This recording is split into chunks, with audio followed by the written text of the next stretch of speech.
புதுக்கோட்டை அருகே ஜல்லிக்கட்டு காளை முட்டி மோதியதில் முதியவர் ஒருவர் பலியாகி இருக்கிறார். இது தொடர்பான முக்கிய செய்தியை பார்த்து வருகிறோம். கூடுதல் விவரங்களை வழங்க இணைகிறார் எமது செய்தியாளர் சுந்தர். வணக்கம். என்ன நடந்தது? முதியவர் பலியாக என்ன காரணம்? விரிவான தகவல்கள். புதுக்கோட்டை மாவட்டம் மங்கத்தேவன்பட்டியில் பொங்கல் விழாவை முன்னிட்டு இன்று காலை ஜல்லிக்கட்டு போட்டியானது நடைபெற்றது. இதுல ஒரு 600 காளைகள் அவிழ்த்து விடப்பட்டு 200 மாடுபிடி வீரர்கள் பங்கேற்று இந்த போட்டியானது நடைபெற்றது. சீறி பாய்ந்து வந்த காளைகள் அடக்கினர். இந்த விழாவானது கிட்டத்தட்ட ஒரு 3:30 மணிக்கு முடிவடைந்த நிலையில் வாடிவாசலிருந்து அவிழ்த்து விடப்பட்ட காளைகள் கலெக்ஷன் பாண்டிற்கு சென்று அங்கிருந்து சிதறி ஓடும். அந்த காளை உரிமையாளர்கள் ஓடி சென்ற காளைகளை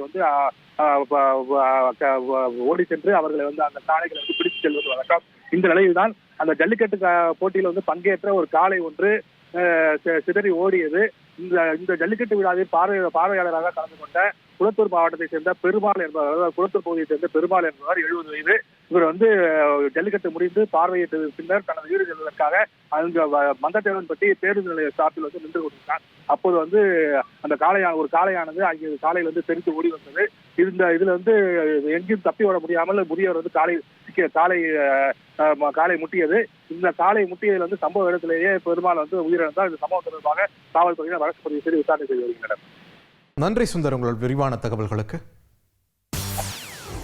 செய்திகளை உடனுக்குடன் தெரிந்து கொள்ள உடனே சப்ஸ்கிரைப் பண்ணுங்க.